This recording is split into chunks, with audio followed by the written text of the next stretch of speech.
Good morning students. Last lecture में हमने किया था बेटा क्वेश्चन नंबर 11 एक्सरसाइज 6.5 का।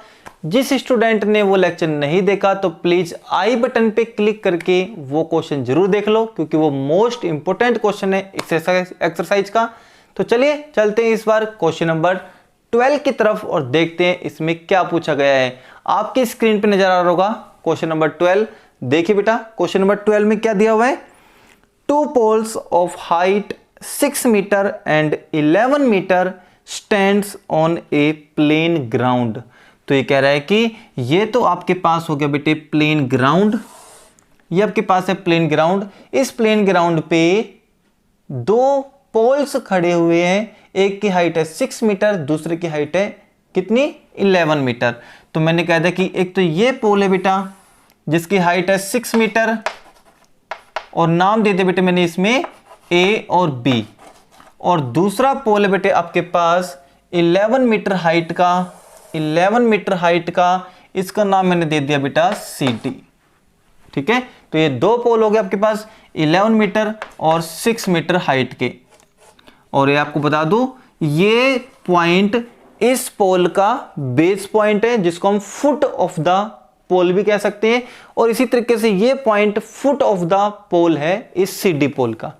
क्या कह रहा है इसके बाद देखो, if the distance between the feet of the poles is 12 metres. ये कह रहा है कि इन दोनों पोल की जो फिट का डिस्टेंस है ना, फिट बेटे फुट का प्लूरल जो बनेगा, ठीक है ना बेटे। ये कह रहा है कि जो ए बी आपके पास पोल है, जो सी डी आपके पास पोल है, उसमें जो इनके फिट का जो डिस्टेंस दे रखा है, इनके फिट के बीच में जो डिस्टेंस दे रखा है वो 12 मीटर का दे रखा है। तो ये डिस्टेंस आपको दे रखा है बेटे 12 मीटर का। तो क्या कह रहा है इसमें, find the distance between their top, find the distance between their top. तो इसका टॉप तो है बेटा ये वाला पॉइंट और इसका टॉप है बेटा ये वाला पॉइंट। ये डिस्टेंस आपको निकालना है, ये डिस्टेंस आपको निकालना है। बिल्कुल कर लेते हैं बेटे। ये प्लेन ग्राउंड है 12 मीटर, तो इसके पैरेलल में एक लाइन खींच लो बेटे, इसके पैरेलल एक लाइन खींच ले। तो ये भी बेटे ये वाली लाइन भी कितने की मीटर की बनेगी बताओ, 12 मीटर की बनेगी, है ना। और यहाँ पे मैं पॉइंट दे दूं बेटे आपके पास ई। अब देखो बेटे यहां से लेके यहां तक आपको पता है कितने मीटर का है, 11 मीटर का, लेकिन ये कितने मीटर का है 6 मीटर का, तो इतना भी 6 मीटर का बनेगा ना। तो ऊपर वाले कितने मीटर का बन जाएगा, 5 मीटर का बन जाएगा। यहां से लेके यहां तक 5 मीटर का बन जाएगा। बस लैंग्वेज में हम लिख देंगे, लैंग्वेज हम लिख देंगे। और सॉल्यूशन में आपको क्या लिखना है, हम मान लेंगे let A B and C D be the poles, ये दोनों पोल्स हैं ऑफ हाइट, किस हाइट के बेटा 6 मीटर एंड 11 मीटर रेस्पेक्टिवली। ठीक है, also A C be the fit है बेटे, ये कह दो A C be the distance between the poles, ये पोल्स के बीच में डिस्टेंस आ गया। ठीक है जी। अब हमें निकालना क्या है, आपको निकालना है बेटे ये वाली साइड निकालने बी डी। तो हम ये कहेंगे नाउ अगर हम ये कहते बेटे ए बी आपके पास 6 मीटर है, तो देयरफॉर सी ई बी कितने मीटर का होगा, 6 मीटर का। अगर ए बी 6 मीटर का है तो सी ई बी कितने मीटर का होगा, 6 मीटर का।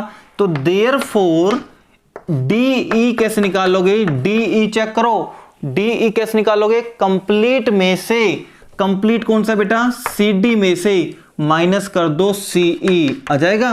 तो 11 में से माइनस कर दोगे बेटा 6, तो कितना आ जाएगा बेटा आपके पास 5 मीटर आ जाएगा।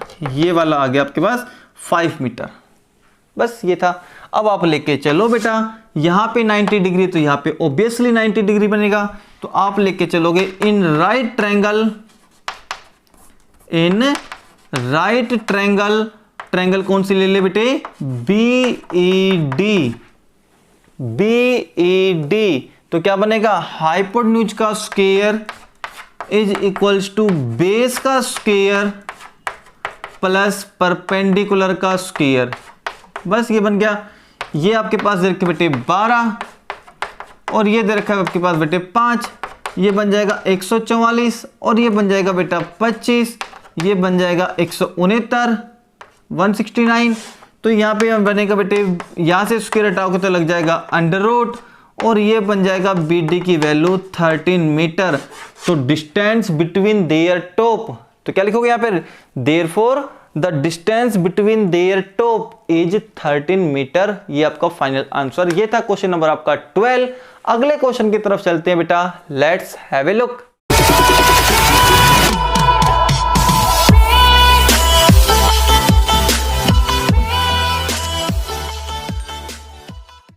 चलिए बेटा, क्वेश्चन नंबर 13 देखो अपनी स्क्रीन पर।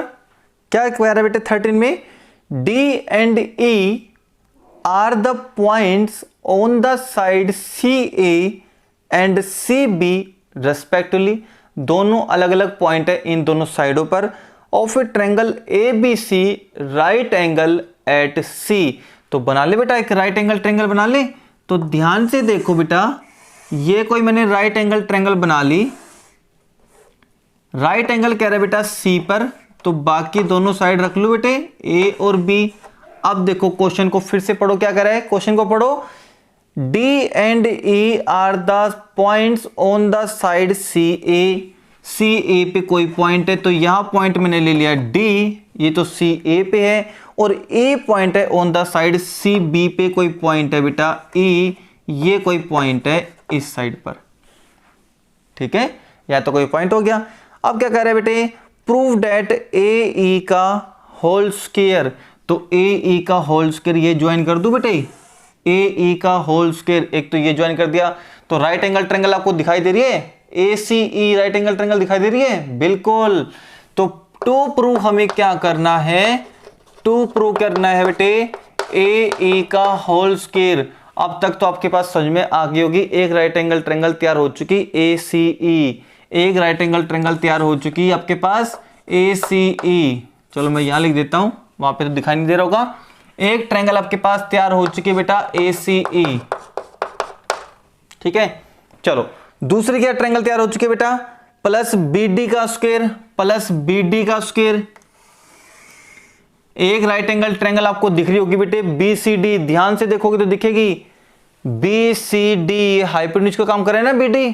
तो दूसरी ट्रायंगल आपको दिखाई दे रही होगी बेटे BCD। ये मैं क्यों बता रहा हूं, क्योंकि हम ये दोनों ट्रायंगल लेके चलेंगे तभी आपको ये प्रूव कर पाओगे, यही तभी प्रूव कर पाओगे। प्लस BD का स्क्वायर बराबर क्या है बेटा, अगला पार्ट है AB का स्क्वायर। AB का स्क्वायर ध्यान से देखो, ये सारे हाइपोटेन्यूज है बेटे, सारे हाइपोटेन्यूज है। AB का स्क्वायर देखो कौन सी ट्रायंगल बन सकती है, AB का स्क्वायर करेंगे तो ट्रायंगल बनेगी कंप्लीट ABC, इसका यूज करना पड़ेगा बाद में। और प्लस में कह रहा है बेटा DE। अब DE का स्क्वायर अच्छे से देखो, DE का स्क्वायर अच्छे से देखो, ये DE आपके पास है, ये DE आपके पास है। तो इसमें कौन सी ट्रायंगल दिखाई दे रही है आपको, DCE, इसका भी बाद में यूज करना पड़ेगा। चलिए बेटा ये प्रूव करना है आपको। ठीक है, तो सबसे पहले इन दोनों साइड को देख लो कि इन दोनों हाइपोटेन्यूज से कौन कौन सी ट्रायंगल आ सकती है, वो आपको लेके चलना पड़ेगा। तो AE से बनेगा बेटे ACE ट्रायंगल ले लो। तो आप लेके चलो, इन राइट ट्रायंगल ACE में राइट एंगल लिखने की जरूरत नहीं है, क्योंकि यहां पर 90 डिग्री बना हुआ है, तो ऑब्वियसली ये पाइथागोरस थ्योरम इसमें सेटिस्फाई होगी। पाइथागोरस थ्योरम लगे तो बेटे इन ट्रायंगल इसमें अप्लाइंग करेंगे, हम अप्लाइंग करेंगे पाइथागोरस थ्योरम, क्योंकि राइट एंगल ट्रायंगल है तो पाइथागोरस थ्योरम आप अप्लाई कर सकते हैं। तो इस ट्रायंगल ACE में पाइथागोरस थ्योरम लगाओ, तो हाइपोटेन्यूज का स्क्वायर बराबर, तो AE का स्क्वायर बराबर क्या आएगा, बेस का स्क्वायर प्लस परपेंडिकुलर का स्क्वायर। ये बनेगा, चेक कर लेना, बेस का स्क्वायर प्लस परपेंडिकुलर का स्क्वायर। नंबर 1 देख गया। अब BD देखो कौन सी ट्रायंगल में आएगा, जब मैं BD देखूंगा तो ट्रायंगल बनेगी आपके पास BCD ट्रायंगल बन रही है, बिल्कुल। अगेन इन ट्रायंगल BCD में आप अप्लाई करोगे बेटा पाइथागोरस थ्योरम को, ये लिख दोगे, पाइथागोरस थ्योरम को अप्लाई करेंगे तो इसमें क्या लगेगा, हाइपोटेन्यूज का स्क्वायर, तो हाइपोटेन्यूज कौन है बेटा, BD का स्क्वायर, और बराबर में आएगा आपके पास क्या बेटे, बेस का स्क्वायर प्लस में परपेंडिकुलर का स्क्वायर, नंबर 2 हो गया, बेस का स्क्वायर प्लस में परपेंडिकुलर का स्क्वायर। अब दोनों को ऐड करूंगा तभी तो रिजल्ट बनेगा ना, तो आप लिख दोगे बेटा एडिंग फर्स्ट एंड सेकंड, दोनों को आप ऐड कर दो, तो लेफ्ट वाला लेफ्ट में ऐड होगा, AE का स्क्वायर प्लस में BD का स्क्वायर, लेफ्ट लेफ्ट ऐड हो गया, राइट राइट को ऐड कर दो, राइट में राइट ऐड करो, पहले ये लिख दो दोनों राइट हैंड साइड, ये लिख दो पहले CE का स्क्वायर प्लस में AC का स्क्वायर प्लस में इन दोनों को ऐड कर दो बेटा जी, BC का स्क्वायर प्लस में CD का स्क्वायर। बताओ लेफ्ट हैंड साइड तो आपकी आ चुकी है, इसको छेड़ने की जरूरत नहीं है, इसको छेड़ने की जरूरत नहीं है। अब बेटे जी इसमें तो 4 टर्म है, हमें तो 2 चाहिए। अब ये देख लो कि ये AB का स्क्वायर कैसे बन सकता है, ये AB का स्क्वायर कैसे बन सकता है, ये AB का स्क्वायर बेटे, ये AB का स्क्वायर क्या है, ये हाइपोटेन्यूज का स्क्वायर है।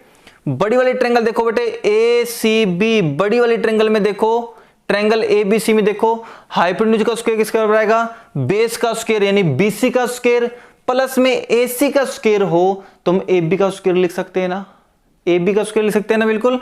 तो इसको बेटे आप ये लिख सकते हो कि BC का स्क्वायर प्लस में AC का स्क्वायर हो तो आप AB का स्क्वायर लिख सकते हो, तो BC का स्क्वायर प्लस में AC का स्क्वायर, इन दोनों को ध्यान से देखो बेटे, इन दोनों को BC का स्क्वायर प्लस में AC का स्क्वायर इज इक्वल्स टू क्या आएगा बेटे, AB का स्क्वायर आएगा ना। तो आप इसको थोड़ी देर के लिए बेटे यहीं पे नंबर दे दो, 3 नंबर दे दो, इसको बाद में जाके भरेंगे, इसमें बाद में जाके भरेंगे।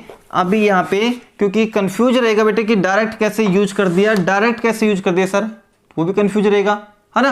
तो बेटे मैं यहां लिख रहा हूं, ठीक है, इन ट्रायंगल ABC, बड़ी वाली ट्रायंगल देखो ABC, क्योंकि बेटे AB का स्क्वायर तो बड़ी वाली ट्रायंगल से आएगा ना। इस ट्रायंगल में AB का स्क्वायर किसके बराबर आएगा, AB का स्क्वायर बराबर आएगा बेटे BC का स्क्वायर प्लस में AC का स्क्वायर। बेटे बता दो, बेस का square plus perpendicular square AB का स्क्वायर बराबर आएगा, यानी मैं इन दोनों की जगह पे क्या लिख सकता हूं बेटे, AB का स्क्वायर। अब समझ में जाएगा, इन दोनों की जगह पे आप क्या लिख सकते हो, AB का स्क्वायर। अब चेक करो DE कौन सी ट्रायंगल में आएगा, DE बेटा इस ट्रायंगल में आएगा ना, इस वाली ट्रायंगल में। तो आप कह दो बेटे इन ट्रायंगल CED में इसमें कौन है, हाइपोटेन्यूज DE है, तो DE का स्क्वायर किसके बराबर आएगा, बेस का स्क्वायर प्लस में परपेंडिकुलर का स्क्वायर। बिल्कुल इन दोनों की जगह ये लिख सकते हो, CE और CD देख लो, CE और CD, बिल्कुल बन गया ना पेयर, लिख दो बेटे। तो हम क्या कहेंगे, फ्रॉम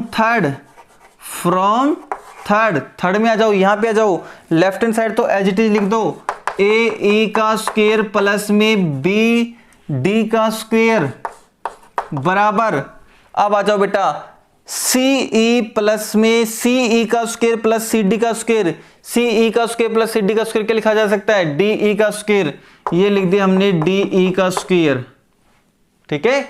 अच्छा जी, AC का स्क्वायर प्लस BC का स्क्वायर क्या लिखा जाएगा बेटा, AB का स्क्वायर, तो प्लस में आ गया AB का स्क्वायर, और रीजन दे देना बेटे यूजिंग, हमने यूज किया है बेटे 4th का एंड 5th का, तो यूजिंग 4 एंड 5 इन दोनों का यूज किया है, और कंप्लीट रिजल्ट आपके पास आ गया, हैंस द रिजल्ट। ये था बेटा आपका क्वेश्चन नंबर 13। नेक्स्ट लेक्चर में करेंगे बेटा हम क्वेश्चन नंबर 14 और क्वेश्चन नंबर 15 बेटे। नेक्स्ट लेक्चर में मिलते हैं एक और इंटरेस्टिंग और मजेदार क्वेश्चन के साथ। तब तक आप बने रहे बेटा अनुसर के साथ। अगर कंटेंट्स आपको अच्छा लगा हो, वीडियो लेक्चर आपको अच्छा लगा हो, तो लाइक करने के साथ साथ चैनल को सब्सक्राइब कर लो, ताकि नेक्स्ट वीडियो की नोटिफिकेशन आपको मिलती रहे। कल मिलते बेटा एक और मजेदार इंटरेस्टिंग लेक्चर के साथ। तब तक के लिए आप बने रहे अनुसर के साथ। थैंक यू बेटा, हैव ए नाइस डे।